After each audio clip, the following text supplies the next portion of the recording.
but I can. I'm from the West. So it's driving me crazy because he's like, I want to talk. Yeah. So it's like, it's just funny hearing. Good there, except that I could talk for a lot of folks. This didn't work. I'll try for mine. Should just go for a date. Oh, yeah, absolutely. Yeah. Yeah. Generally. Morning. Should I stop the recording? It's fine, it's just Like it's kind of a big wave of work right now. So I don't know. Most of my afternoons. Well, it probably feels good with that, and then still. It does. Yeah, it's like, I'll put something in there and it's just. Yeah. sometime. Okay. Yes, anytime in the month of October. Exactly, when it's got stuff Yeah. like. Yep. Means, it's exciting, it's like very slow, slow and time very elbows. Wow. By the end of the It's okay. It's busy right now, but from November. First few questions.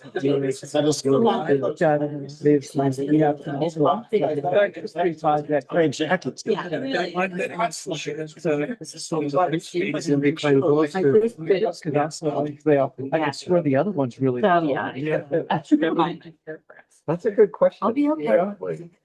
I, Be interesting. Wait till they Maybe. have that. because it's the first time we've gone through this process for that. Yeah. Oh, so you have. I mean, are all of our That presentations? we've applied and been part of. And I think at the same time.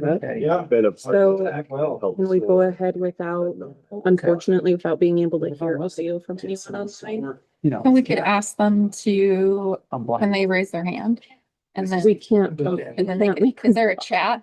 Well, we can, There's no way. That's right. we can go against each other. Like they can raise. We can go next level. That's right. There you go. Okay, Bicycle ride, fastest. Yeah, exactly. yeah, we needed some action. Who's the safest pedestrian? That's right. That's right. Oh, Paul gave a really nice eye contact and waved there. 10 points. That's a really good question. Nick. Adjust the camera as well. So you don't want it to blur the background, right? Whenever it's moving, yeah, I'd like you to understand. Right. There we go. I think Can everyone online hear the room? Conversations, am I not present for the conversation?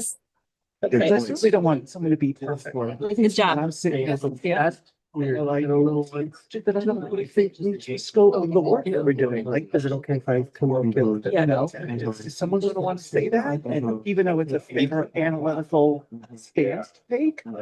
So I don't know. Well, I do know that after the presentations, we're gonna talk about. And we can just say, yeah, we were chatting about.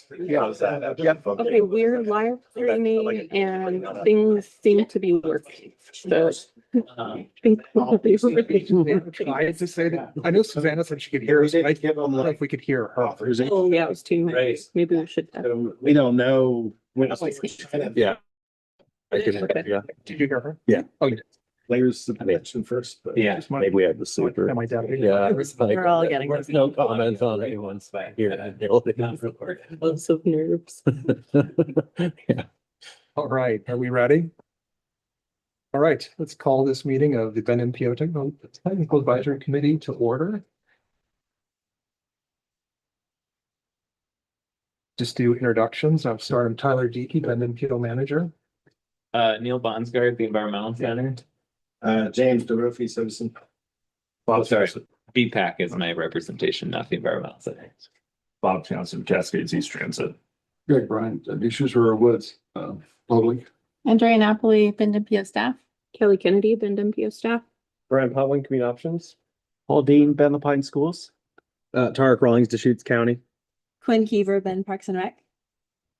David Green, alternate for BPAC.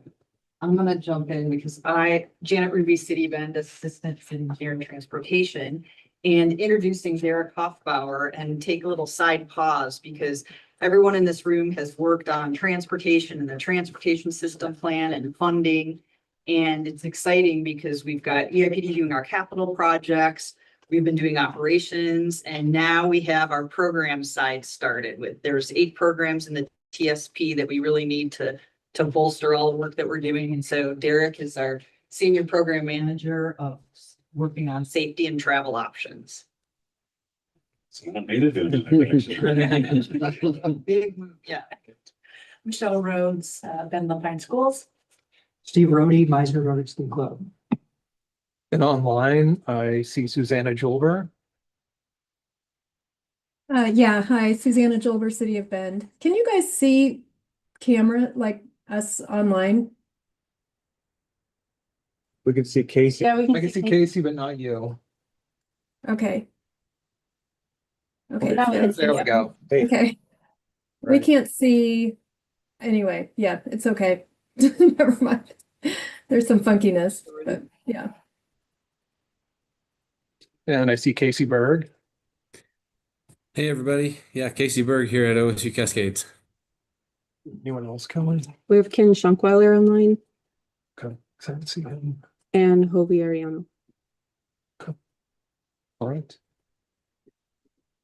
So for those online, I mean, the meeting's being recorded. During the presentation, if you have questions, please use the raise hand function. Hopefully it's working. We're having some tech issues this morning, but feel free to raise your hands and keep moving.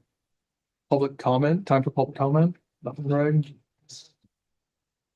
So next agenda item is just review and approval of the September 2nd, 2025 TAC meeting minutes. Just looking for a motion. Second. I'd move for approval, September 2nd, 2025. School Advisory Committee draft meeting summary as presented. I second. Yeah. Go for it. Any comment? All right, those all in favor? Aye. Aye. Thank you. And with that, I'll turn it over to Andrea. Yeah, so the our SHF program application submittal deadline was on September 23rd. We received 10 applications. So you can go ahead and forward to the next one. From 5 different entities.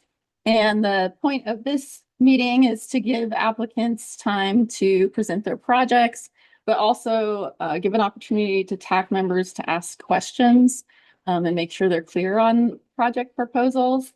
Because our next TAC meeting in November is when the TAC will be putting together a funding recommendation for the policy board. And then in your application packet, so we have a table here that shows all of the applications received. But in your agenda packet, there was a little more information on what each project was looking to fund. And when we do start presentations, we'll be going in this particular order, just heads up. Next slide. So this table shows the amount of funding that was requested by each project. We're not necessarily going to be focusing on that for, the point of this meeting, but just as a heads up, we did receive a fair amount more in asks than we have available. But again, this is a competitive process. So just simply something to keep in mind. And with that, if we want to go ahead and start with Meisner Ski Club to go ahead and start their presentation, we have asked applicants to do about 5 minutes presentation on their project with another 5 minutes for question and answer. So 10 minutes total, and I'll be kind of keeping track so that we don't go over. You have the red light you're going to turn on. Yeah. So how shall I do this? Just stand up front here or? Sure. Where you feel. Okay. Step over. Okay. And how do we advance slides? I've got it here. So Okay.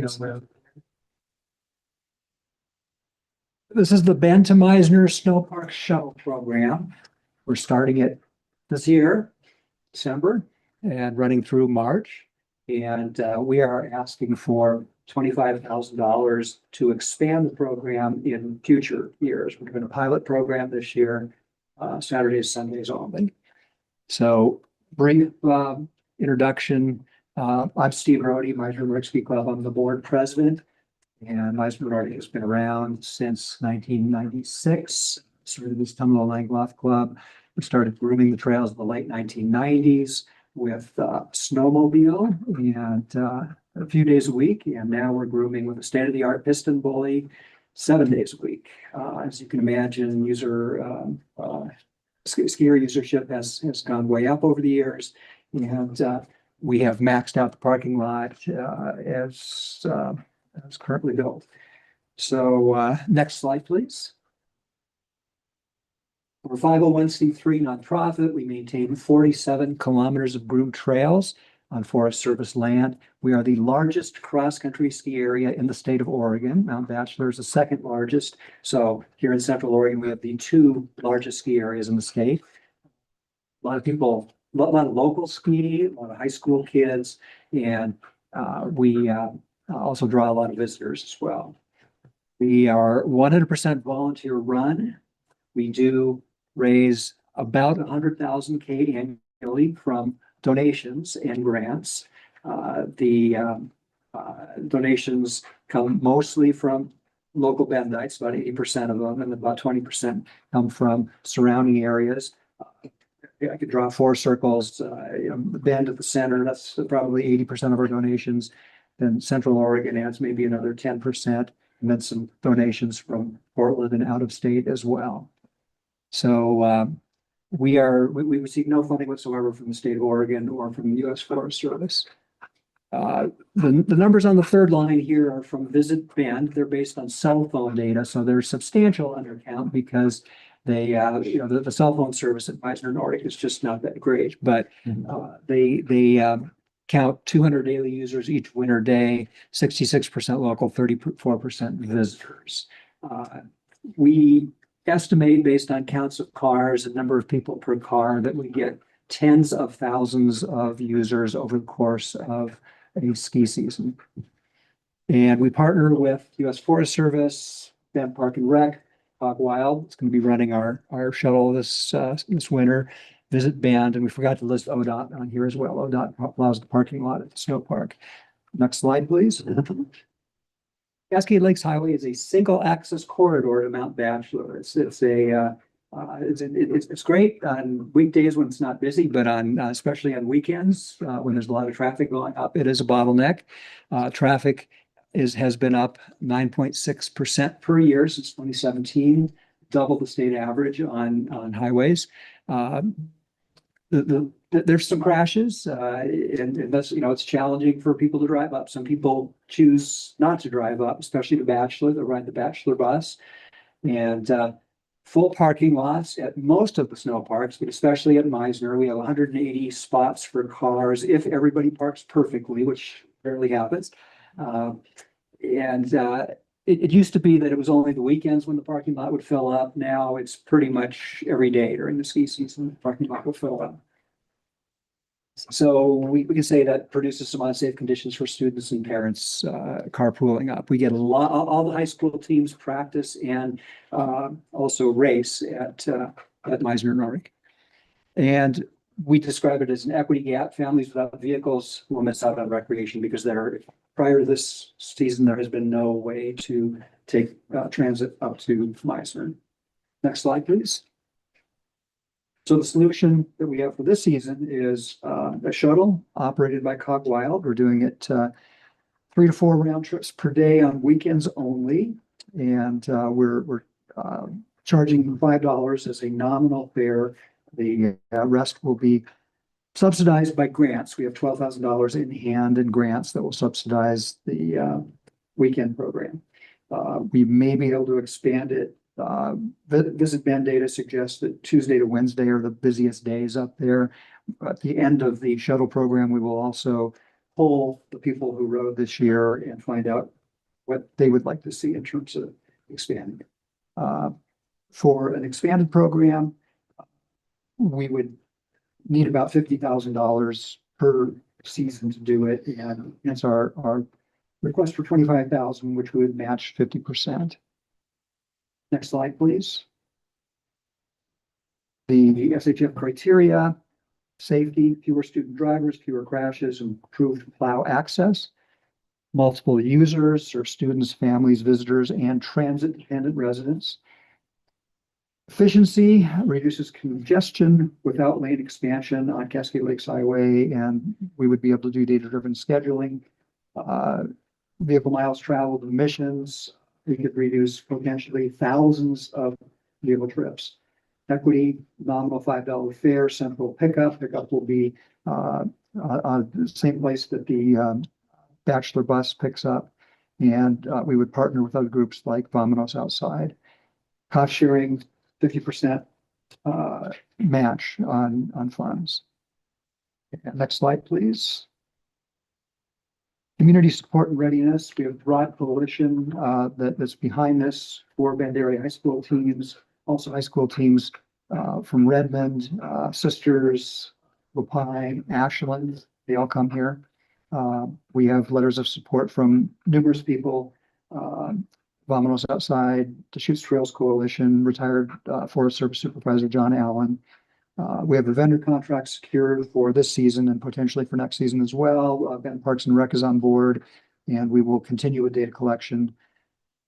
For vehicle miles traveled and equity tracking, this project is ready to roll. Next slide, please. In closing, this is a safe, sustainable model for Central Oregon recreation, and with your support, we can expand services this winter. Any questions? Where is the parking in town? If you're familiar with the parking lot at the corner of Simpson and Columbia, it's that lot owned by Bend Park and Rec. Across the street from the pavilion. Yes. So you currently have this winter season funded and you're asking for funding for the following winter season, or is it the expansion of service? For the following winter season. Okay.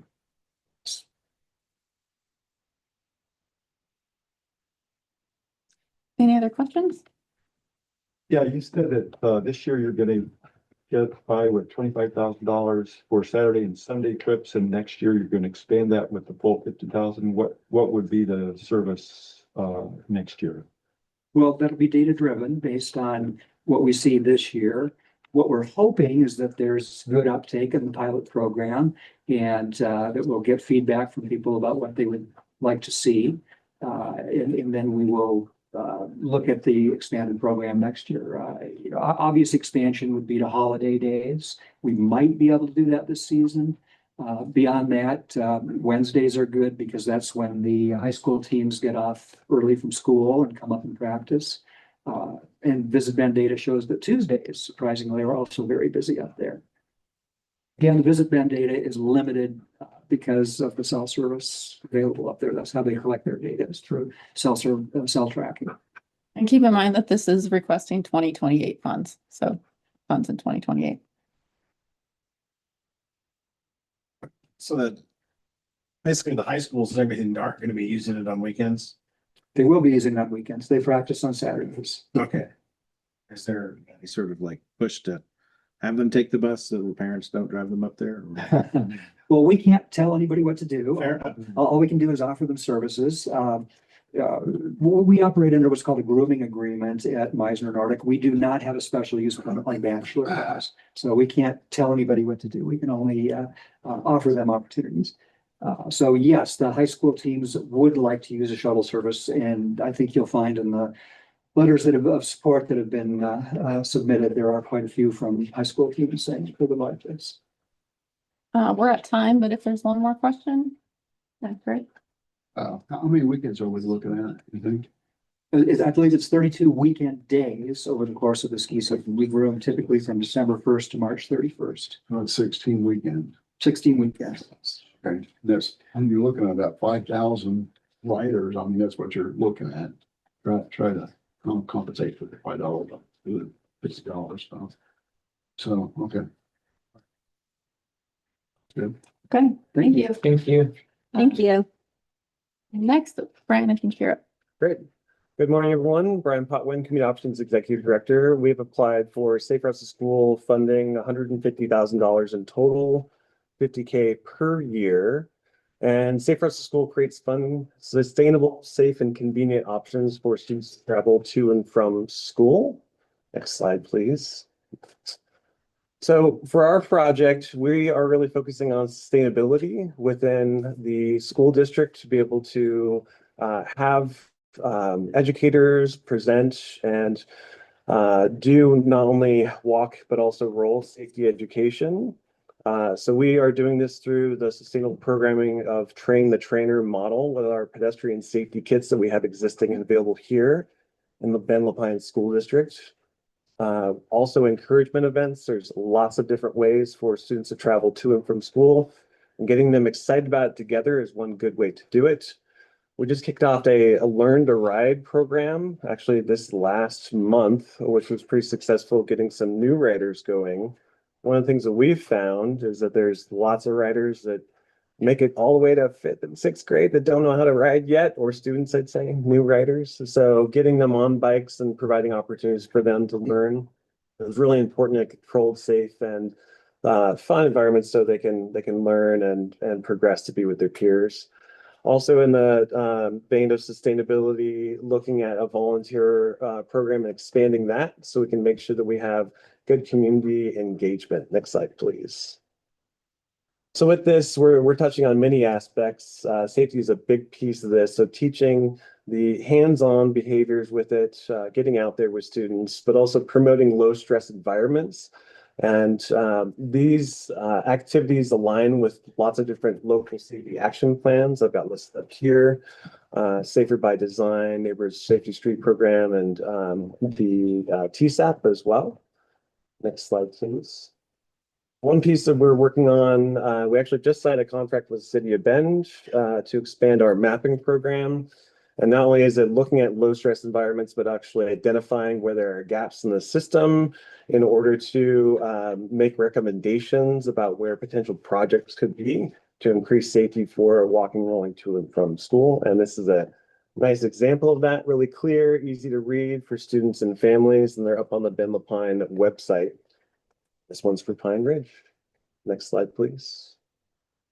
So VMT, vehicle miles traveled, and emissions reduction, it's really about changing behaviors. And when we do that, we can avoid different high emission roadway designs, and really thinking about decreasing the idling and the arrival and departure zones as well. And think about those SOV trips and reducing those and stress on the system overall. Next slide, please. So with equity, isn't that a cute photo? Sorry, that's, cute photos of kids. With equity, we've really been focusing on that in commute options over the last several years. So multi-language materials, ensuring that it's culturally relevant as well, and then getting volunteers from underserved communities so we can increase mobility for people who cannot drive. Slide, please. Here's an example of one of our pedestrian safety lessons that we do. This is actually at Ensworth last week. We also get out with them on the roadway, and we've got these big tarps that we put out and they can practice too. So it makes it easy for school teachers to take this on, which is the goal, and also for PE teachers to take it on too, depending on what works for potential schools. Next slide, please. And we put Baby Yoda in there too, just for fun. So system efficiency shifts the shorter trips that we need to make. I mean, I've literally seen, and I'm not going to say it's here in Bend, but I've seen people drive from a distance of where they can see the school to the parking lot of the school to drop off their kids. So thinking about those types of trips, how do we reduce that congestion and maximizing really the existing infrastructure that we have? Next slide, please. So we've been doing this for quite a while. I myself started as a volunteer in 2008. We've got an awesome team working on it, not only the education, but also the encouragement. Over the time since 2005, we've been working in 3 counties, 4 school districts, 35 schools, building long-standing relationships and partnerships. Next slide. That is quick. I could talk about this for a long time. It's short.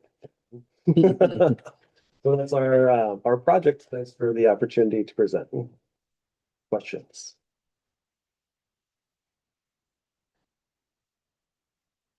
What's the specific request for these funds? The specific request as far as breakdown? Yeah, like what would it be going towards compared to what's already funded for safe routes to school work? Materials is a big piece of it. The staff time is another portion because what we have for existing funds doesn't cover the entire district. We have funding for a smaller amount, and so our idea is to be able to get this into all of the schools.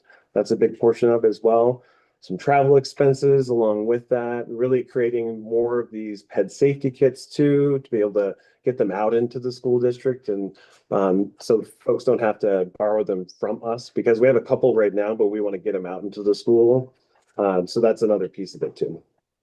And then Brian, so at the last go around of MPO funding, you were awarded funding for that last go around. Is this continuing that same Continuing and safe routes evolving. program? It's continuing what we're doing now, but also looking more in that sustainability piece of how do we actually get the schools to take this on, and that's what we've been working with the current city and MPO funding. Gotcha. Stepping forward with it instead of just the existing, give us more money so we can keep doing what we're doing kind of thing. Got it. To be blunt. Any other questions for Brian? Oh, yeah. I don't know if it's for community options or if it's for the school district, but who and how are they addressing the bad behavior of the e-bike kids? That's a great question. Well, I can answer what we're doing specifically, and we've got some school district folks here too who can talk about that. But in our response to it, we've created a e-bike safety course that anyone can take. It's available. We're promoting that not only through the e-bike rebate program that we just wrapped up, which we had over 600 people take that class and as an eligibility requirement. We're also promoting that through the local bike shops. We're getting that out into the community through the Safe Routes to School program as appropriate for the age of the students. So this course takes about 15 minutes. It's pretty easy to work through. It's online, and it's our first step in addressing the e-bike safety aspect. Will this driven in that? I'll add just that, like any other regulation on student behavior, is we inform and then we enforce.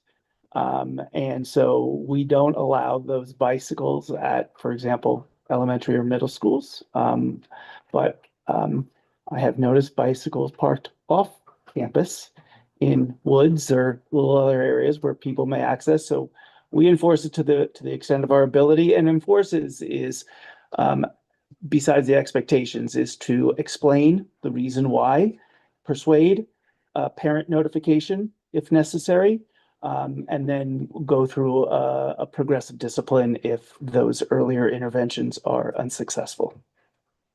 Excellent. My only advice to both of you is if there's some way you can communicate to people outside of the schools, better. Because people without kids basically have no way they don't know to go to the school district's website to learn about safe routes to school. So they don't know that why a new crosswalk might appear, or they don't know what a safe route to school is. So they don't change their driving behaviors. And I think that is something that you might want to spend a little bit of time on, because you guys are doing a good job.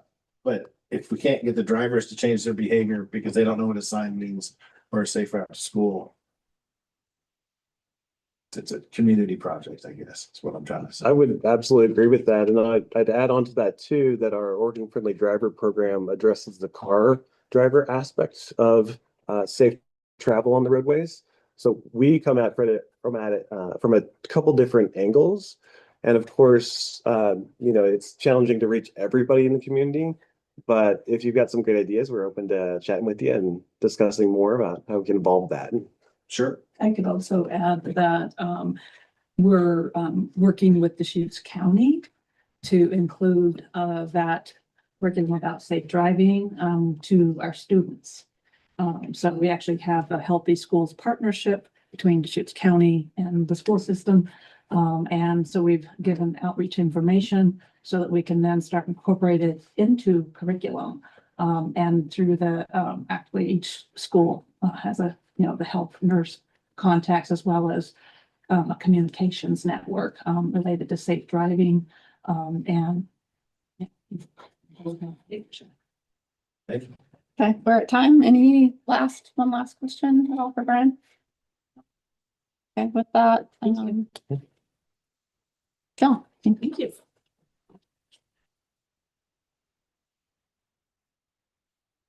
I want to interrupt my four-legged friend over there. Oh, we've got it done. Good morning, everyone. Hello to everyone online. I think it might be more comfortable for you, and we can't see the screen as well with presenters there. So do you want to stand over there? Give you more room. Okay. Is that more comfortable? Oh, sure. Okay, yeah, now we can see the screen. Wherever is most comfortable. Yeah. Just get in front of us. Oh, sorry, I didn't. It's a circle of trust. Good morning, and I'll reintroduce myself again. Michelle Rhodes, Bend Metropolitan Schools, and my role as active transportation coordinator. And you'll probably hear some similar things between commute options and the active transportation program with Bend Metropolitan Schools. It's a brand new program. So a quick little bit of background is that about 2/3, as of May 2024, our last data, about 2/3 of our elementary students are arriving to school by SOVs, single occupancy vehicles or private cars, and about 15% of them are walking, and the remaining are either rolling in some form, either school buses or bikes, scooters, and skateboards. And what we want to do ultimately with our Safe Routes to School program, so our active transportation program is the same as our Safe Routes to School program. We want to flip that narrative so that 2/3 of our students are walking and rolling to school. And the pedestrian education program is part of that. And we do partner with commute options to perform our both bike and pedestrian education. But this would be an opportunity to, I'll say, increase the capacity, as Brian mentioned.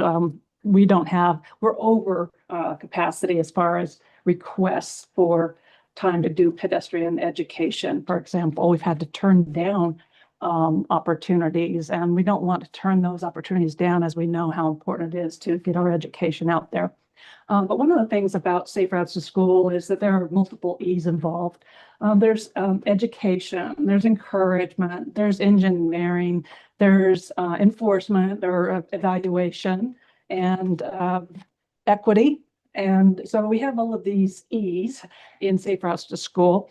And the education part is really critical because in the application materials, you will see that there's a study that shows a 25% increase in pedestrian activity if there is education provided to youth. It's really critical because we have to change that behavior, right? And we do that through education and encouragement. And we also need engineering, don't get me wrong. We need to have the infrastructure in place too, so that's very important too. But it's actually a higher rate of return on investment for education, based on that study that I showed in the application. And so why support? Why support pedestrian safety education? Reduction of injuries. Pedestrian injuries and fatalities are actually increasing as of 2023. The data shows that nationwide. And so we want to reduce injuries and fatalities due to improved pedestrian safety skills. And we want to get more students walking to school. We want to encourage parents and caregivers to allow and encourage their students to walk and roll to school. And there's this interesting phenomena that if there's a lot of traffic congestion at school zones, the parents and caregivers don't want to have their children walk and roll because they think it's unsafe. So they drive, and then it just continues to perpetuate self-fulfilling prophecy and actually increases traffic congestion. So it continues that terrible cycle that we want to reverse. So we can get more students walking and rolling to school. This walking education is really critical. In developing walking school buses. All of these steps will help get more people walking. And it also builds lifelong skills and confidence which is actually a generational thing. If our students are walking more, their families are going to walk more.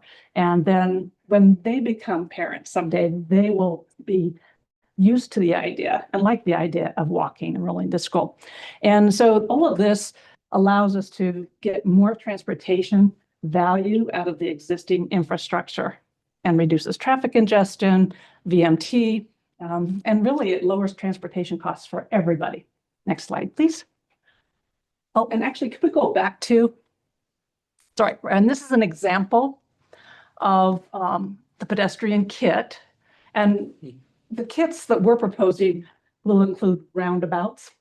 We can't be operating Bend without roundabouts, right? And so these kits would be available for not only Bend Pine Schools direct use, but also we could loan them out to commute options so they can, so again, we want to expand our capacity as a collaborative partner to provide more education to our students. And go forward, there you go. And this was actually a walking school bus that I led to Ensworth Elementary just this fall. So yeah, just this is the youngster behind the flowers. But they had such a great time. Now this group walked from the north of Wells Acres to Ensworth. And so we had to cross Wells Acres at the crosswalk. So it was a beautiful morning, as you can see, and we had a good time. So this is an example of what we'd like to do more of, and teaching our students to walk and how to do it safely, most importantly, will allow us to support that initiative. And yeah, there we go. Entertain any questions that you might have. So again, just to kind of capture this, we're requesting funding to purchase 2 of these pedestrian education kits that you saw being used in the gym, including roundabouts designed in there, and also staffing to be able to provide that education in the classroom and in school assemblies. And we also envision being able to use this out in the community festivals, again, make it really a community resource as much as it is Bend Pine Schools. So it's really a shared resource. Yes. If it sounds like parents are the primary reason why the kids aren't walking to school, what outreach, or how does this outreach get to those people? So I'm already doing some of that. And this will certainly allow us to increase capacity. But for example, the walking school bus group that you saw from Ensworth, when I'm at back to school events and school assemblies of any kind, I'm bringing a sign-up sheet and parents are signing up saying, yes, I would like to try walking and rolling with my students. And then I call them, I personally call them and email them to schedule these walking school buses and get them involved and interested. And then I lead them and to get them started. And then I help connect the parents together to continue that. So there's that outreach. And then also sending communications out to the schools and having them send them those communications out to the families, because it's our experience that families are more likely to open up an email from their school than from somebody like me who they don't know as well, right? So they know their school and they're going to open up those emails. And so I partner a lot with the schools to get the information out to them.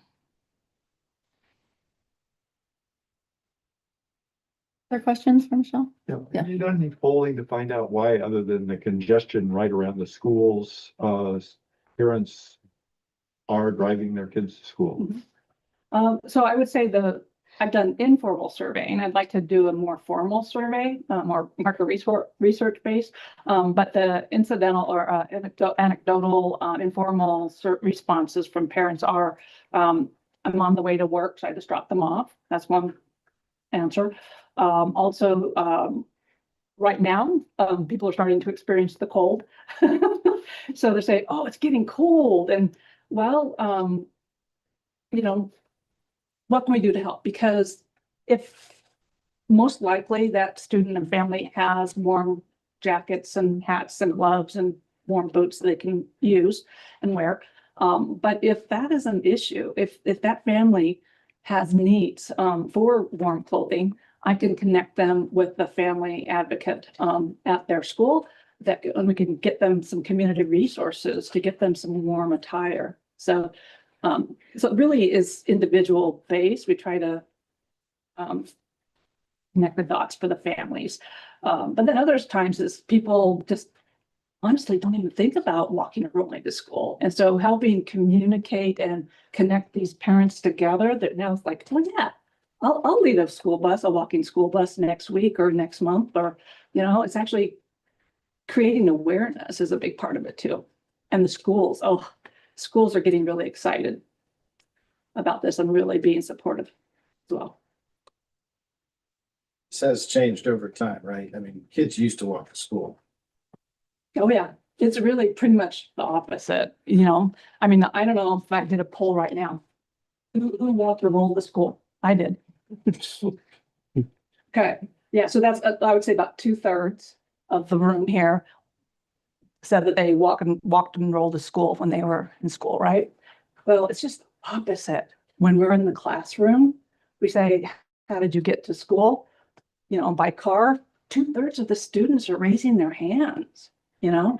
It's phenomenal. And then again, the smaller numbers of walkers and rollers. So it really has changed over time. And we want to, you know, those are things that we can change. We can reverse that with education and support. So we're at time for this project. Like one last question for Michelle at all? Yep, I agree.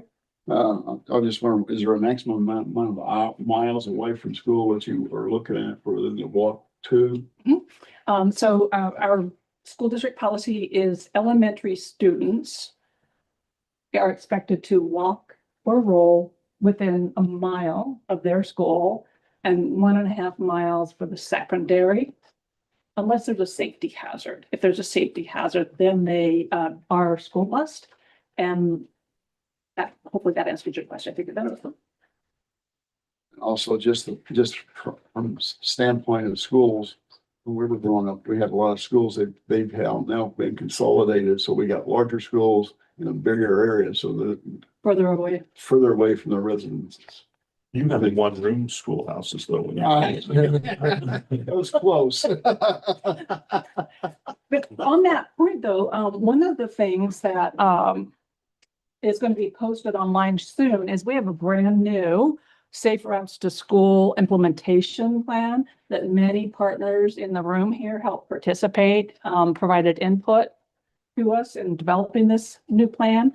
And one of the action items out of this is that active transportation will actually be very directly involved and give input into the facility siting. So if there's a conversation about siting a new school or changing boundaries, enrollment boundaries, that we can have more involvement in helping communicate the needs to consider walking and rolling when we're developing those boundaries or building new schools. One other question. I'm just curious. It may be there, but I may not have seen it. Is there signage in neighborhoods of what is a safe route to school, or is it only these online maps? So we do post the maps that Community Options has created for the schools. We post them on each of our school websites. And then after that, it's really, I've been using those maps. I mean, because we're not going to duplicate efforts, right? So I use those maps in communicating with the parents and caregivers and family members.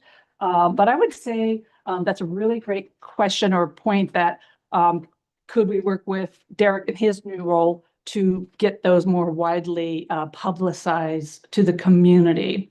I mean, obviously the school signs on the street are pretty visible, like school zone signage. Right. But as far as a broader community awareness, I think that's a really good point that we can do more collaborations with the city, Community Options and us. Yeah, Derek, I'm just envisioning like a purple sign that says safe routes to school with arrows. And a lot of them do align with our low stress routes. Options works with us to try and figure out the routes and adjust them. So like the Sharrows, and we're initiating the wayfinding program for those routes and others. So I think we're on that path to try and make it easier. Like key junction, like start with at least key junctions and where to turn off and take this way, not that way. All right, thanks, Michelle. You want to move on to your next project? Conveniently, I'm still here. The second project application is for a traffic garden in Bend, Oregon. And these traffic gardens are being cultivated, pardon my pun, these traffic gardens are being cultivated around the country, and we would love to collaborate with Bend MPO to fund one locally for Bend. Here's an example. Well, a traffic garden is a motor vehicle-free space for teaching and practicing roadway safety and biking skills. And it's great fun and education for everybody, but especially beginners. You know, somebody who's just learning to ride their bike. Or even, we can use this for pedestrian education as well. And here's a couple of examples in the real world. Here's one from the city of Fort Collins. It just kind of demonstrates how they get designed. And see the roundabout. So any traffic garden we would propose would definitely include a roundabout in the design. And then here's one that's actually been applied to a school asphalt surface. Okay. And as far as we're proposing that most likely this would be in a school, on a school site, or at a park, if Bend Parks and Recreation has been willing to have a conversation about locating one of these in a park. There's a process for requesting that consideration, but at minimum, it could be at a school location as well. And then Bend Pine Schools is committing that match if necessary to make this happen. So why should Bend build a traffic garden? Again, it's a continuation and sustaining the theme of the better the education and encouragement, making it fun to learn. Experiential learning is clearly one of the best ways to change behavior and to teach skills. And so we want to reduce injuries and fatalities again due to increased safety skills. And again, referring back to the pedestrian fatalities and injuries are increasing, not decreasing, which is something we must address as a nation, as well as acting locally. And again, very similar thing to the pedestrian education kits and staffing. You'll see this again, reduction in traffic congestion and VMT, helping our families and our community. This is a community resource to use our existing infrastructure rather than trying to build our way out of this problem that we have. And a community resource and play area available to everyone, especially the vulnerable groups identified in the Bend MPO plan. Okay, fun, mobility, health, independence, vibrant community experience. We want this to be a really spectacular showcase for the Bend community. Next slide, please. And here's an example of one in real life. This is one up in the Seattle area at a school.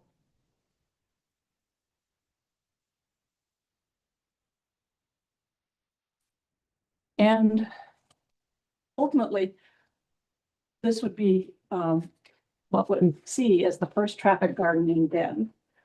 But continuing the theme of cultivating, we would like to grow more of these gardens in Bend.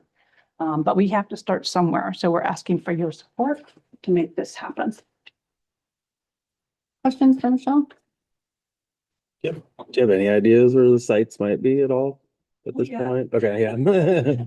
I've got numerous ideas. Okay. Yeah. And particular, again, if it's at a school, we'd love to have it be at one of our Title IX schools. Sure. To help promote that. And we have multiple schools in mind for that. Can you list a few for those of us unfamiliar with school districts? Sure. So for example, it could be Bear Creek or Jewel or Juniper or Answorth. Those are some, examples of schools that we're working with very closely to develop the walk and roll program. And one of those, but there are also others that could be good locations as well. But I know those schools are very, very interested in walking and rolling and developing that for not only their school students, but also their neighborhood communities. And as far as, again, we've had an introductory conversation with Bend Parks and Recreation District that we would like to talk more about the possibility of deciding to actually add a park too. That's another option. And again, there's a process that we would go through with the Parks District if there was an agreement to do it that way. Is the idea striping existing blacktop that's not a parking lot at one of these schools or parks, or is it building out the new space? This is applying it to an existing asphalt, because our goal is not to create more asphalt. We want to use existing asphalt. This has to be a good condition. Yeah, and then would this be scalable, or like, does this help it make it possible? Is the vision to have these at every elementary school, or is it that it's a community resource that other schools are traveling to, or there's events held at it? So the first one would be considered more like a community-wide resource to help us demonstrate the value of having a traffic garden. Obviously, if it's at a school, we'll be using it a lot for that school safety education right there. Where it's let's put it this way, not every school is going to want to travel to another school to have them in there. So eventually, again, we want to cultivate one of these at every school. But we have to start somewhere and demonstrate to the community how wonderful these are. I mean, other communities are just finding them to be game changers. So we have to start somewhere. This is our proposal to have our first one, and then eventually, honestly, have this part of the conversation when we're looking at building new schools or upgrading existing schools. You know, to make them part of. I mean, there's so many examples of where they're at schools right now across the country. So it's certainly an easy button that the school could put one in. Yeah, and how much of the design or how much of the cost is like design versus implementation? Because I imagine striping shouldn't be as expensive as this grant is. So I'm imagining that there's a lot of actually kind of building out what it looks like. And would that be something that would then be like, this allows you to have something that's more replicatable, so it's easy to drop. If you're doing a pavement treatment at another elementary school, then you already have a design that you own that you could put in place. I would say there are some one-time expenses in this one that we would not necessarily incur in the next ones, because we do want to create a design system that's scalable, that we could replicate. But we have to again start somewhere. So there would be. My goal is to minimize how much in the way of like professional consultant fees there are.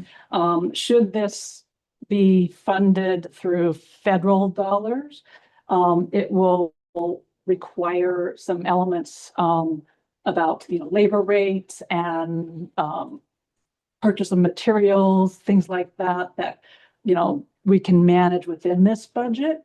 And where we can, we're going to have our volunteers like Bend Bikes, whoever we can get, the Deschutes County Bike and Pedestrian Advisory Committee. We would love to have volunteer efforts in the design. We want to involve our school children in the design. There might be some professional help in facilitating that conversation, but we really want the vast majority of the dollars to be spent on actually constructing it and using some very durable materials like thermoplastic that is very, has a long life. So we don't have to repaint stripes every year. Things like that.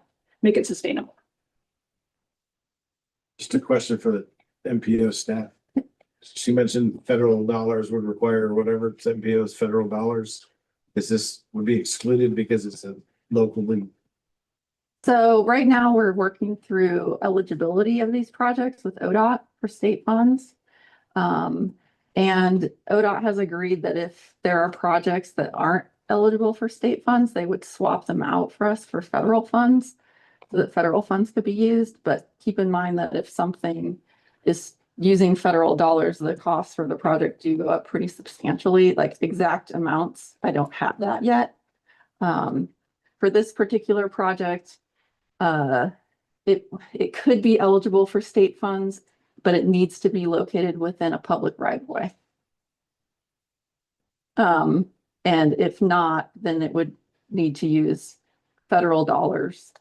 And Which could, the school's property is public right away. no, school or parks is not. Yeah. So it would need to be like city, within a city right away. And so if it does need to be cited on the school or a parks, if parks and the schools agree to that, okay, but if it's the school, for example, if it's federal funds, there would be some match involved, and Bend Pine Schools is already committed to that match money. So So we'll I'm just saying, have more This is a information on that. discussion you guys. have- Yeah, so we're working this eligibility out with ODOT, and for the next TAC meeting, we'll definitely have more details on it. but for your benefit to know that Bend Pine Schools is fully committed to this. We'd love to see a traffic garden happen in Bend. Any other questions?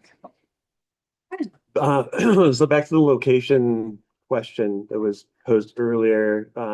Community Options did traffic gardens in 2020 to 2023, really motivating off of the wonderful back of COVID and not being able to do in-person education.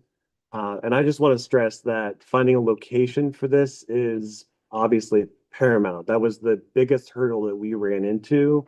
We did temporary traffic gardens with temporary chalk.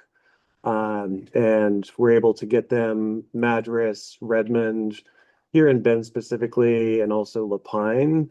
But I would really emphasize that as a key factor in this, identifying where this is actually available to do it. Because if you can't, then you just can't do it. And that's what we found. So it's not really a question, it's more of a statement of what we engaged with when we were trying to do the same effort. And it would be something that we want to have accessible to the community as a whole, so, convenience, helping consider transportation involved if somebody's going to ride their bike there. We want to, again, encourage the use of this for building skills and having fun. So to clarify, you don't have a location identified for this yet, or you the do? short list already. We've already got a short list Okay, that meets that criteria. But again, part of that would involve a conversation with the Parks and Recreation, so that they want to participate in this as well. got it. Great, thanks. Well, we're over time. Thank you. Rachel. And next, Cascade Transit Bob. Yes, Bob Johnson, Cascades East Transit. So we're talking about our application is for Deschutes River Woods micro transit. Next slide. Thanks. And basically, this is an 18-month pilot project for on-demand services for Deschutes River Woods, the area outside the city limits. That unique area that we all think is Deschutes River Woods, but east of the river, west of Highway 97 and outside the city limits there on the map. What this would do is be similar to the pilot project that ran on the west side of town a few years ago, and on-demand services connecting. It wouldn't necessarily connect people to their final destination, but it would connect them to the existing Bend fixed route so that we could basically expand the system and not create a new one that overlaps. And this would be connecting them to fixed routes and paratransit services that we already run in Bend. Next slide. So just as the criteria for the SHF criteria, I mean, transit fits them all. It's geared towards transit services, and just in the essence of time, I won't go in terrible detail about the benefits of transit. I think everybody generally understands that about reducing vehicle miles. What I do want to talk about, though, is the system capacity increase, and depending on what the boundary of Deschutes River Woods is, and that's why I don't say it's more than 4,000, because it is, but it's the unique area that we call, but definitely over 4,000 residents. It'd be the single biggest expansion for transit in Bend possible, right? We could expand routes anywhere else in Bend, and it's not going to reach 4,000 new users, especially users who are highly representative of underserved communities. So a very big deal. It's on, it's, of course, it's on our master plans for different services out there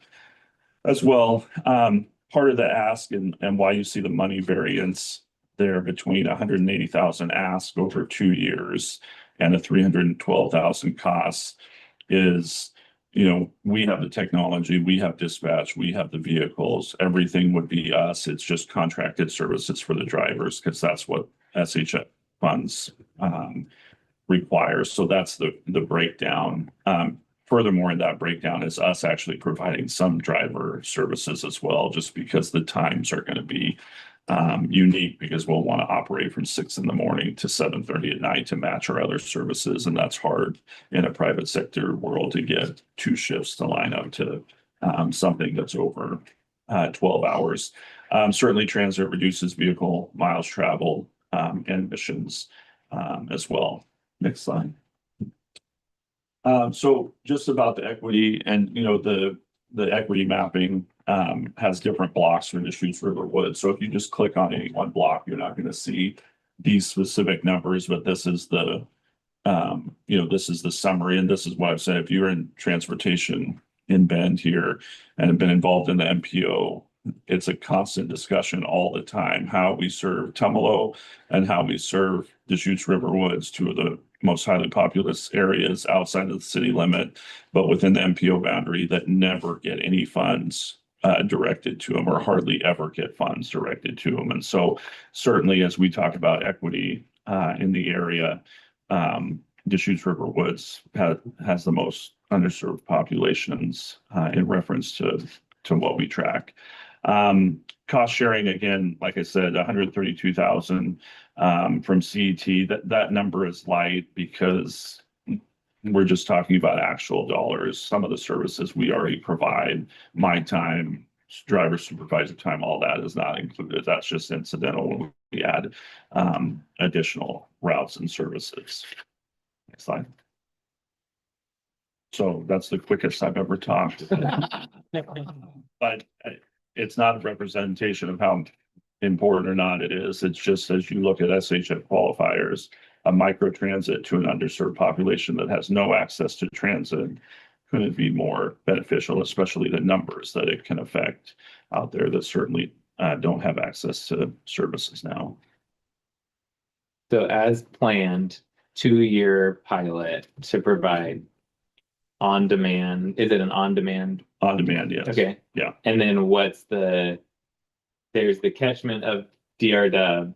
Is that like where is the edge of where you're envisioning being able to take people to connect to other services? So or is that still undefined? A lot of it, right now it would connect to our southern routes, right? Okay. The last stop. But Yeah. by 28, we'll actually have a partnership with the public-private mobility hub. We're working through a couple locations now, but more importantly, it'll tie to that so that we can connect other services.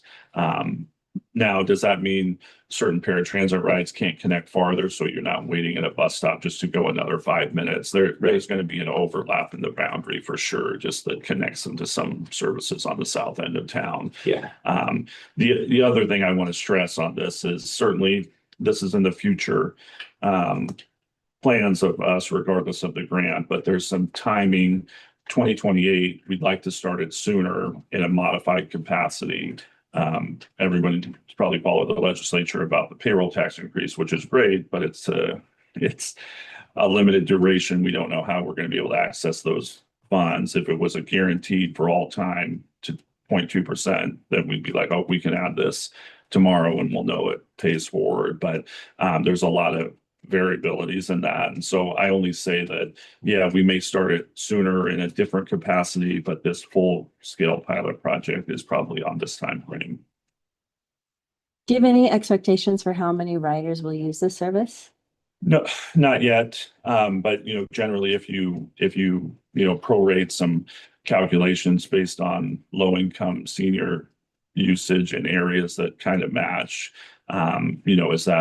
is that 200 to 400 a day at the start to, up to 1,000 would be the goal. But a lot of that just depends on the value of the service too. And so we certainly get a lot of requests for transit service in DRW, but it's not a survey foolproof saying, hey, it's X amount of the population. But certainly if you look by numbers of what underserved populations use transit and you prorate that percentages, we think it'll be substantial. And then if it's successful, how do you plan to continue the route?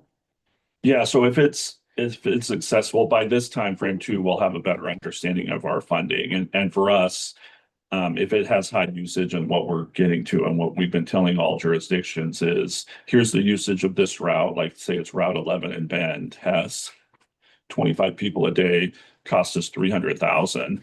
This has 200 people a day, cost us 300,000. What are we picking? So it's not a matter of, oh, we have to have extra funds. By this time, we'll have more outreach done and all these things to be like, hey, here's our two choices. What do we want to serve? And right now we're in this function of, hey, we need to have a few expansions like Route 8 on the north end.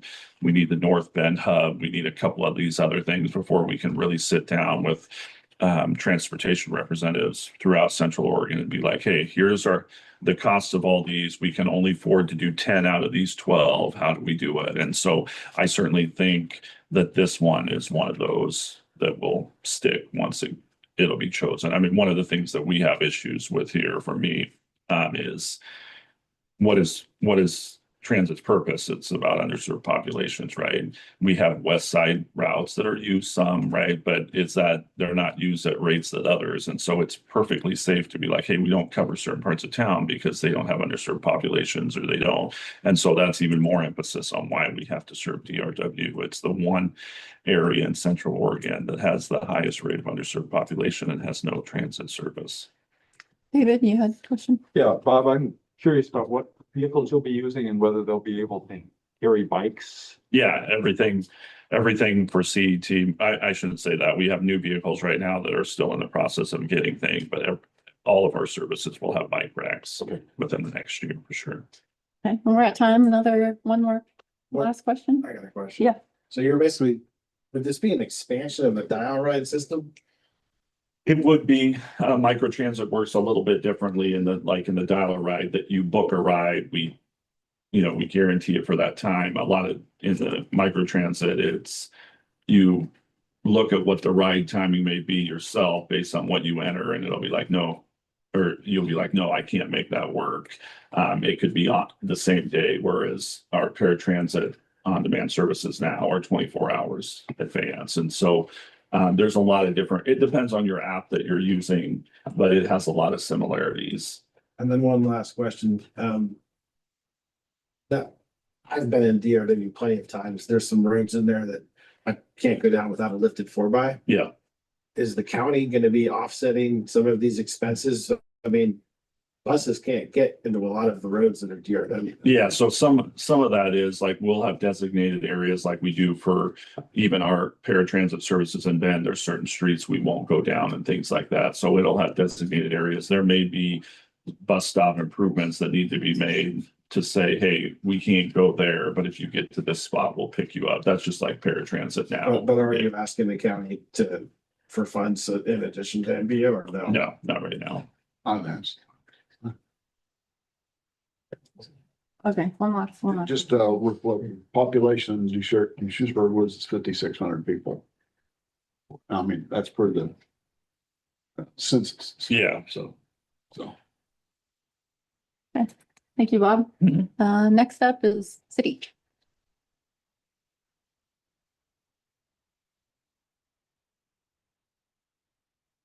Well, I don't know if we can beat Bob's pointed brevity, but That's the only time you've ever said we that. will try. But we will try by combining our 5 projects together in one to minimize repeating things. And so you can go to the next slide, Tyler. We have one project that's a program and the 4 projects that are sidewalk gap projects. And so they all work together with every other project that you heard about today. And in particular, the travel options assessment and engagement.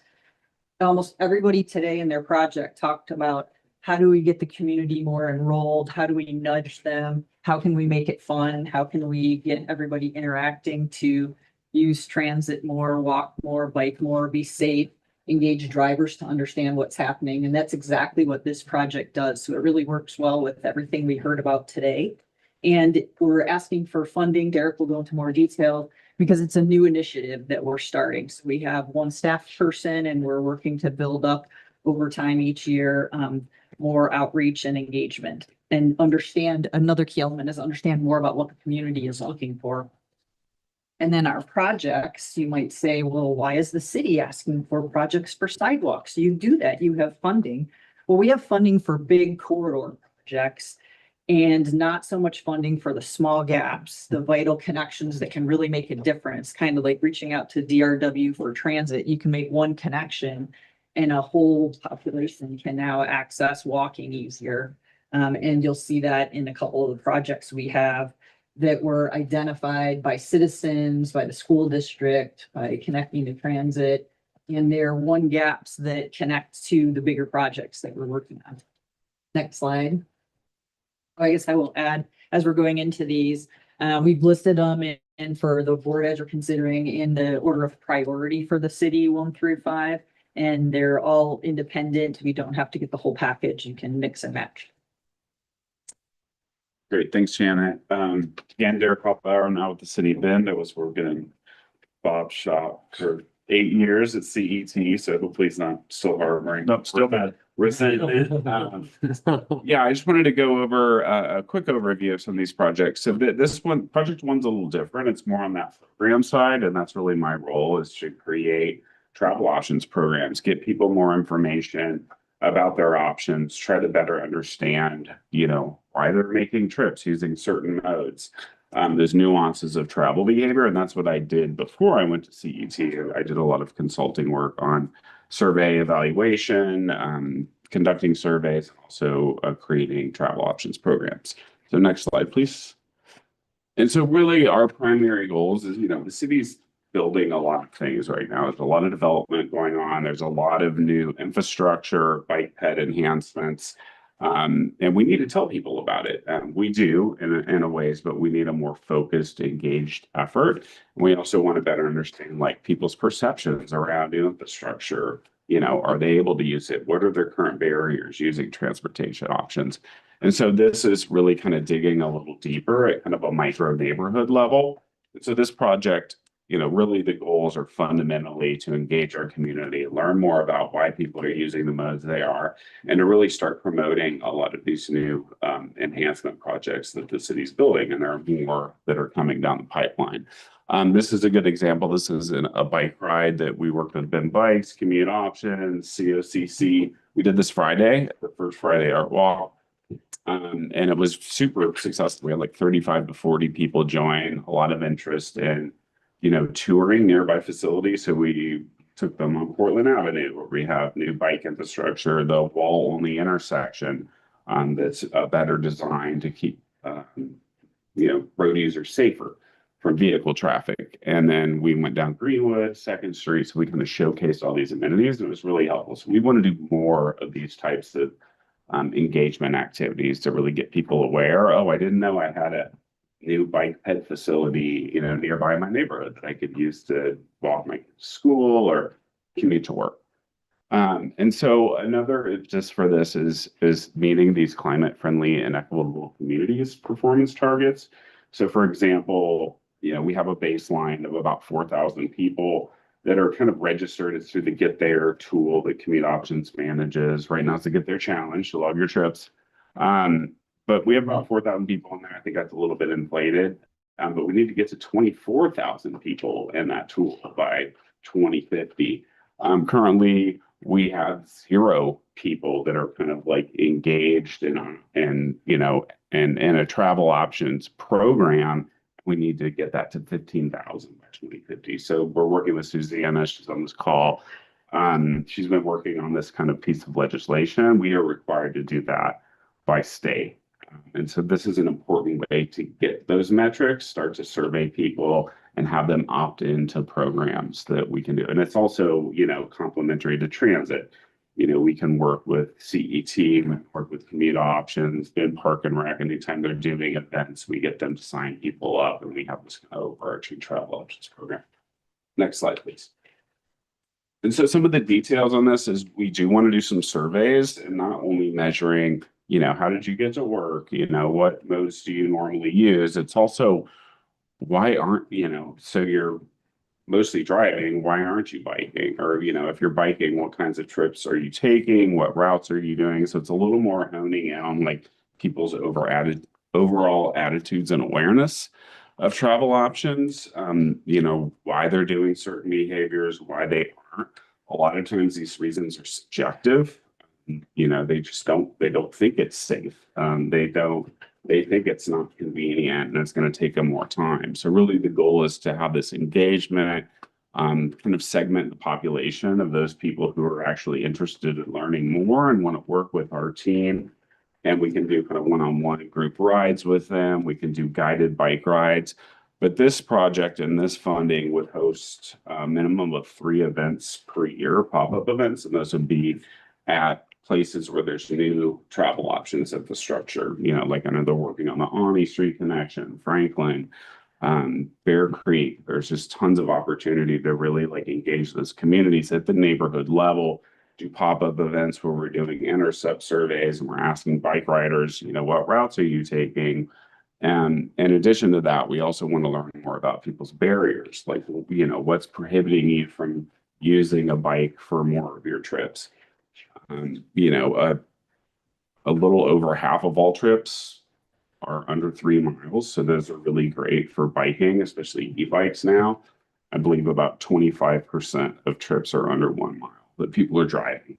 So it's a 1 mile trip. So we're really focused on those kind of like shorter discretionary trips and also people's commute trips. I'm not asking people that, bike from Bend to Madras. It's these short trips where they're going to the grocery store, they're running errands, they're going to the old mill where they're driving. We want to really change that behavior and work with the community to do that. Additionally, we have e-bike resources, driver education, and if awarded this funding, we would contract some funds to Commute Options to support these events. All my staff time, all our staff time is included, is matched. It's not part of the application. This funding is to do survey work, mailers to households that are within about a mile of some of these new projects, give them information, ask them if they need more support, and then do a more targeted intervention with those folks who we know are interested and are going to change. We don't want to focus resources on people who say, no way, I'm going to drive for all my trips. It's not worth the money to spend on. And then we do have a $3,000 match from the city. So we'll pause here for some questions because we have some more projects that are sidewalk infill projects. So do you guys have any questions about travel options, engagement, and awareness? Would you do the survey in-house or contracted out? In-house, yeah. So my background is doing survey evaluation and working on a lot of surveys. And we can do that. The main idea is to have these at the events. So we're getting really good, like detailed information. We're able to ask follow-up questions. We'll also have an online survey as well that can go out on the postcards. So we're capturing information from the general audience as well, but asking them what their closest street is, so we kind of know where they live, and it's a little more targeted. You don't want people in like Redmond getting a survey link and taking it like that. I will say we just did a pop-up survey. We're starting to go to where people are, right, a little bit more, and we did one at Wilson. 1-day event. We got more people, that even drivers that stopped and pulled over. We were trying to intercede people biking. More participation in that than we've gotten at many of our open houses, which is that those get quite a bit. And so then we opened up an online survey after that. So some combination of that, I think, is really where we're going to get more information. Yeah, I love, my ears perked up when you said intercept survey, because I think those are really helpful to know if somebody's taking a route, why they didn't take the adjacent route, or that's really helpful info to get. Yeah, and part of this is to do some barriers mapping, so our staff can develop, physical maps that show local routes and say, like, what is your current route? Why aren't, if we change this or fix this, would you ride it more? And also a lot of those barriers are like perceived barriers. Like, I just don't think it's safe. And then we go invite them on a ride and show them the route, show them the low stress networks, neighborhood greenways. So it's really a way to do like positive engagement around community building and support and just getting people motivated and active. We can work with school children, parents, you know, the whole families, visitors. There's a lot of opportunity to really more broadly engage the community and have a conversation around transportation. Other questions for Derek? For this Yeah. particular project? Yeah. I was curious whether you're gonna do some non-anecdotal surveys that are statistically valid and you can really answer questions.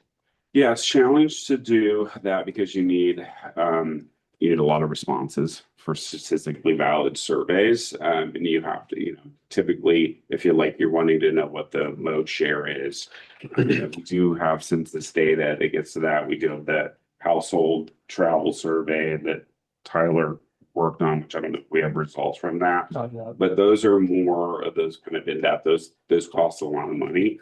We can try our best to make statistically significant, but this is more on like a qualitative level of like trying to learn more about people's behaviors. So when we go in and we do the programs, we know what areas to focus on. Is it safety? Is it reliability? Is it convenience? Is it that people don't have a bike and need funding for a bike? And we can point them to Brian's e-bike program. So these are kind of the types of information we want to tease out, like the nuances of why and why not they're using particular modes of transportation. All right, well, I wanna Yeah. thank you, Derek. Move on. I know you said you didn't need quite as much time for these ones. Yes, Yep. they are. Do you want to tee this one up?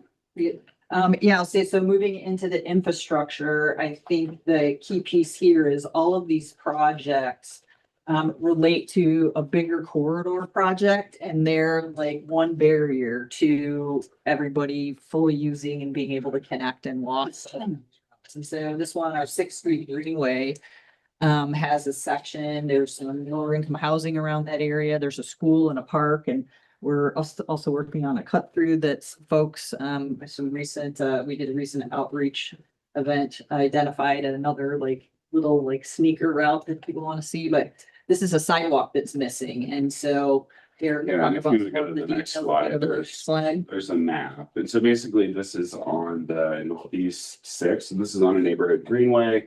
It's on a key route that's identified in the TSP. It is a tier 1 priority project in the city's pedestrian implementation plan. So it is referenced and cited in the city's plans. And really, like what Janet said, it's connecting to parks, shopping, transit. We've got CET's Route 4 that runs on 3rd Street, routes 5 and 6 that are on 4th Street. So it's good connections to transit. It's really filling this critical sidewalk gap along a key network. And so that's why it kind of rose up to the level of importance for the city.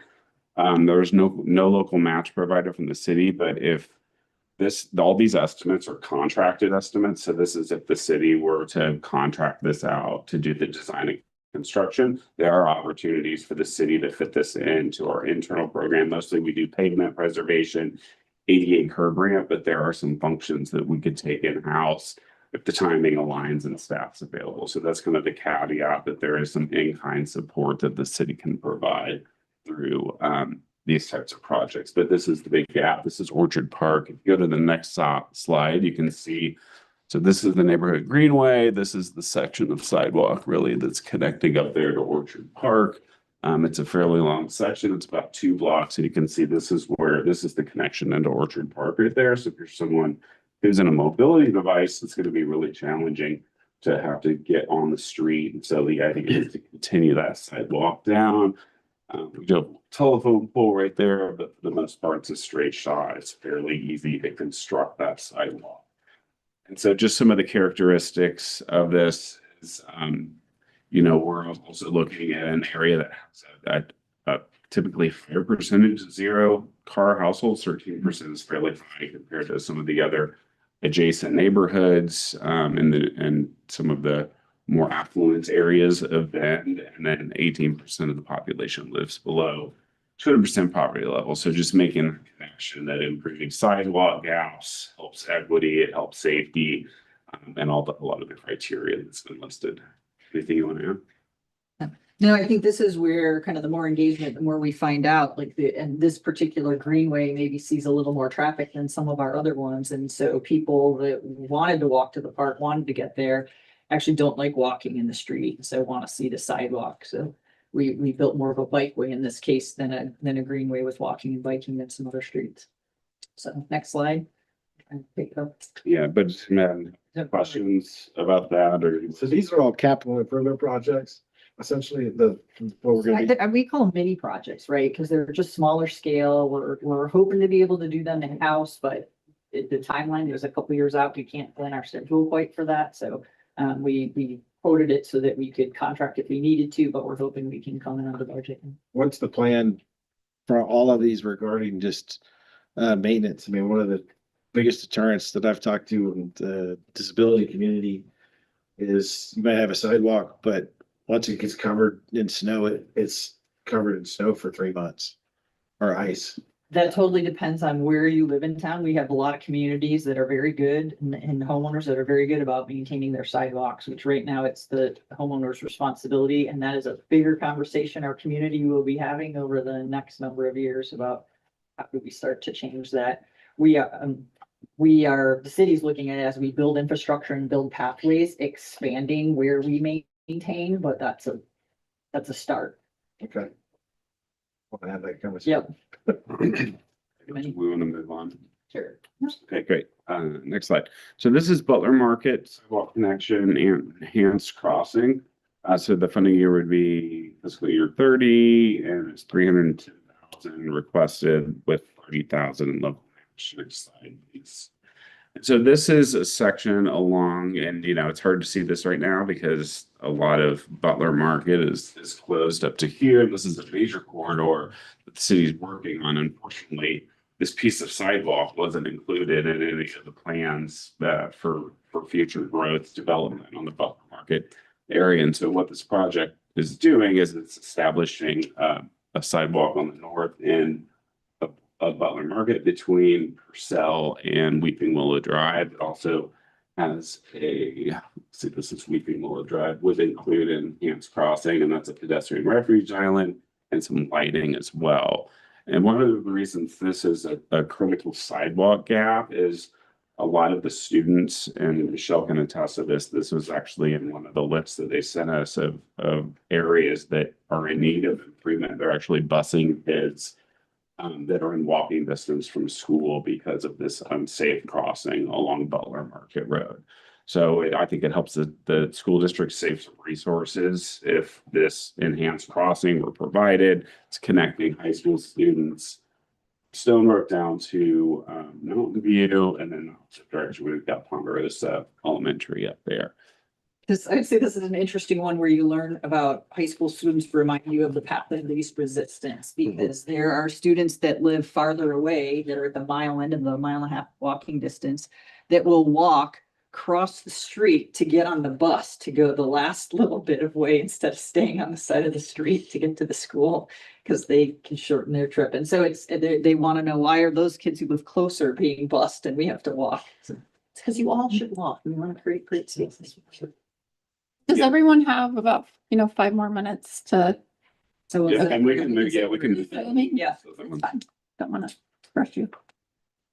So these are some photos of the neighborhood is supportive of doing a sidewalk here. And you don't have to cut down the trees. Yeah, that was their only condition. They didn't want to cut down those juniper trees. And this is where the crosswalk, enhanced crossing would go.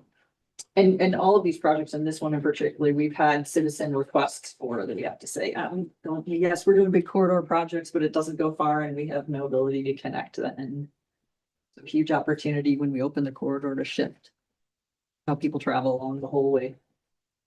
All right, we can get the next slide. See this one up. So this is Northeast Boyd Acres. We want to go to the next slide. We'll have a nice map there. And so this is the northern section. So this is Cooley Road up here.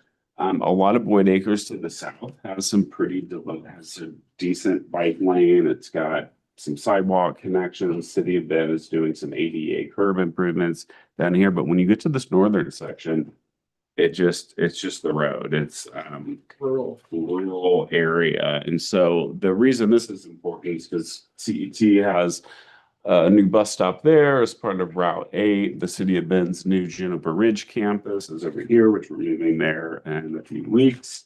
And this really completes a safe and accessible pedestrian network. Really, the only good kind of bike network is up 18th Street. It's pretty busy. So this creates some opportunities to connect down to Morning Star. It's a lower frequented road by motorists. And so also leveraging the city is going to be repaving the south section of Cooley. We have photos of that in the application packet. Right now it's like an incomplete sidewalk network that gets to Cascade Village Mall. So that would help improve connections. There's also some schools that are here. We've got Skyview over there that can help with that access to school. Next slide, please. And these are just some photos of the current situation. You kind of have a little mini bike lane. I think that's about 3 feet. It's not adequate. And then you have missing sidewalk and kind of deteriorating pavement. The city is going to repave this road probably next year.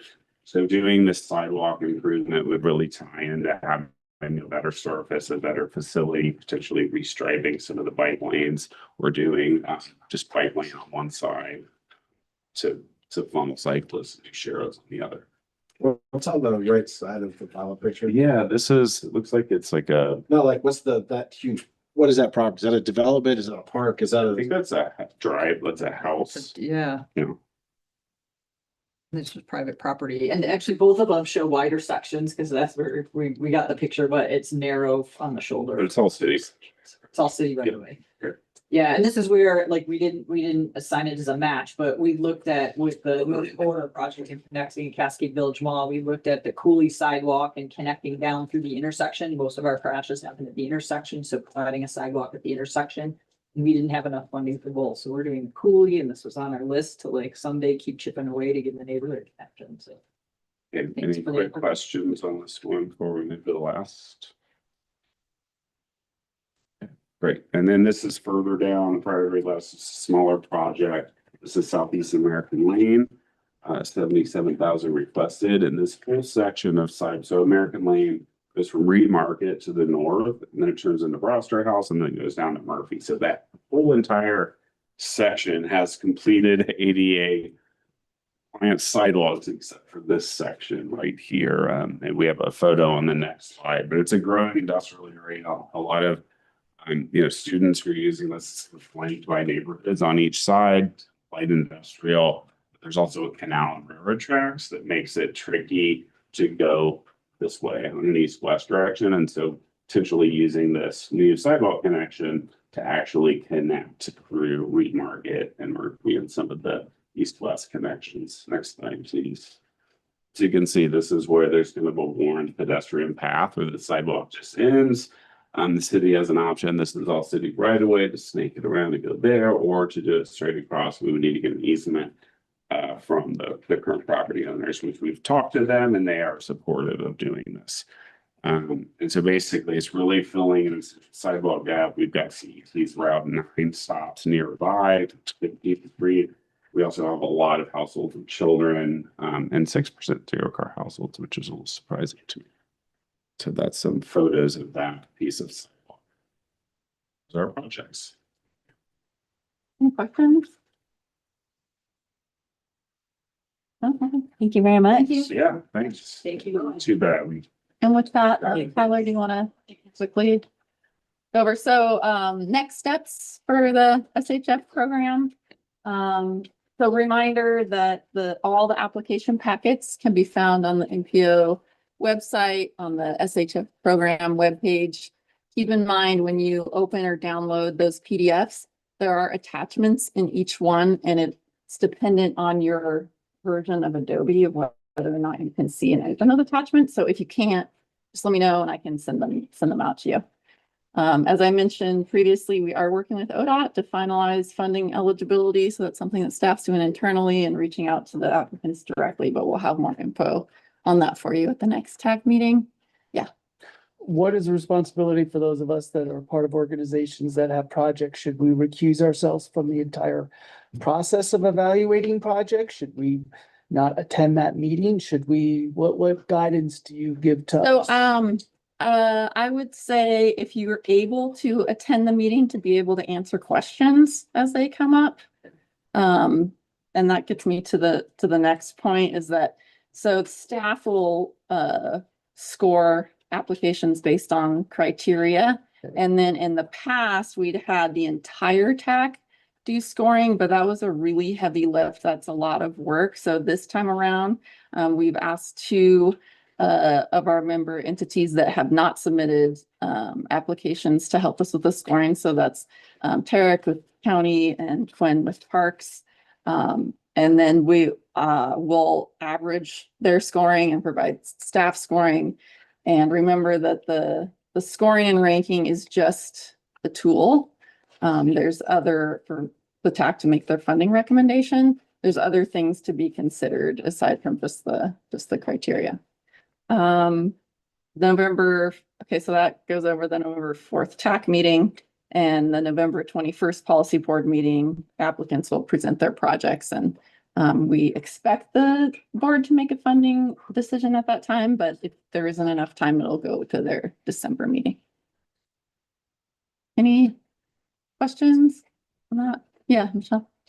Just an idea for consideration. I know in some public processes, it's allowable for parties to have projects being discussed to declare a potential conflict of interest, but still participate actively. So the MPO needs to, follow its process. But I'm just saying, I'm aware of other public agency situations like that, that it can be an idea for consideration. Yeah, so when on the November 4th TAC meeting, I know, a lot of the TAC members are also applicants, but you'll have to keep in mind that, in this situation,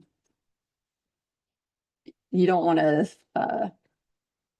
exactly what you're saying, that you're not representing your project, you're looking at it as a whole. Exactly. Yeah. Okay. We have a few minutes or we still have a few minutes we just wanted to, next up is just talking about our meeting schedule for next calendar year. We're obviously been meeting on the first Tuesday at 10 a.m. I want to confirm our 2026 meeting dates. We've identified two options, either keep with the current schedule that we have or move to the first Thursday at 10 a.m. And just looking for direction from the TAC in terms of what works best for everyone so we can get these scheduled. And the biggest issue for us is finding meeting rooms to hold our meetings. So we need to get this scheduled fairly soon. Gonna just take a vote by hand for each date. Sure. First, keeping the first Tuesday. Any preference for the first Thursday? Susanna? But it's okay. I mean, it's always, yeah. The first part of the week is always a little crazy, but it's fine. Heather, did you have a reason for changing or? The only reason we proposed an alternate was, one, in case the existing didn't work for many members going into the year. And then also this room will be available. So it'll be a little bit smaller room that we have reserved. Who do we complain about that to? Me? Just do what I can. Would sending out a survey poll, is that something that's possible? Maybe that would be. Is this room available if we switch to Thursdays? Yes. Does that matter to the rest of the people? Do we want a smaller room? I mean, it sounds like this is a real estate discussion as opposed to a timing discussion, but. Well, my observation is this is probably the most popular TAC meeting I've ever been to. Right. So population wise, I'm not sure how much of a challenge that is. There's the other meeting room across the street. No, it's here. Oh, it's here in the upstairs where meetings used to be sometimes. Got it. In the Aubrey View. Okay. How many does that seat? I don't know off the top of my head. It's not too different table lengthwise, like we're probably gonna lose like 4 seats at the It's table. like 8 to 10. But it chairs. is like less square footage, so it is a little bit tighter fit if we've got folks around the table, not sitting at the table. It's just kind of little logistics, but they're still hybrid too, so. I'd be up for a survey. I think from my perspective, it's just whatever we plan it as you've been implicating and get it on the calendar. So we could make either of those work. So where are we at? Do we want to poll or do we want to go with the initial count? Because it looked like pretty much majority initially. Make it, if the meeting room is the important thing, then I guess who doesn't want it on Thursday specifically? I don't Okay. like Thursdays. Okay. I have another city committee. That's a majority of people. That's a lot of us. So stick with Tuesdays at 10. Yeah. Okay, sounds great. We can snooze. Is it as accessible? Accessibility We can wise? reserve our large conference room at Hawthorne too. You'd have to ride the bus there, which is good. Okay, that's great to know. You can't walk or roll? No, you can walk or roll. Okay. Yes. That's part of rolling the bus. Okay, I'm just thinking, yeah.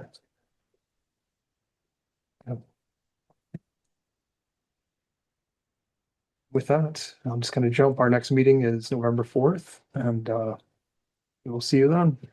Thanks, everyone. Thank you. Yeah. Thank you, everyone.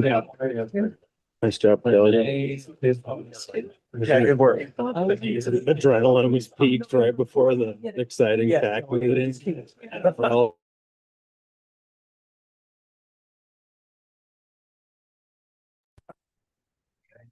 Well, especially when. I know, yeah.